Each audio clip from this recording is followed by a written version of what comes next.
I have been teaching Buddhism for more than 30 years in more than 70 countries around the world. What I've seen is that although over time, over the decades, the mentality has changed, the way of getting information has changed, life has become much more rapid in terms of technological advances and things like that. But still, the basic problems are there of loneliness and anger and stress and so on.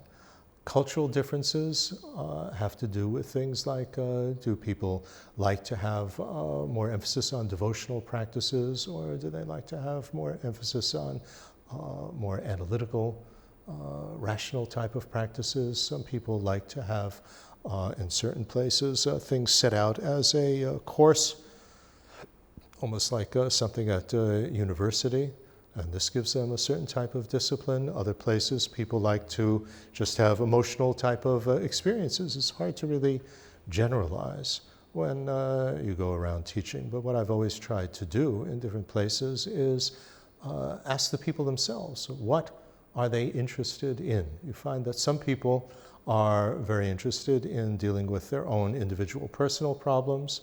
Other people, you find that they're looking to Buddhism as some sort of diversion from actually dealing with things in their life. It becomes something which is like almost a hobby. And this is, of course, quite natural to understand because they're very busy at work, very busy with family and so on, and they don't have so much time for Buddhist practice. So it's sort of a time out when they go to a teaching or when they try to do meditation. But I think what's very important is to try to present the Buddhist teachings in a way in which you show people how it applies to your daily life, and to put the main emphasis on that is your practice. Your practice is your daily life.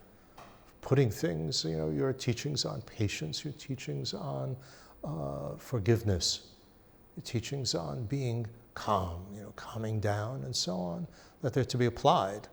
And this is what I try to always emphasize.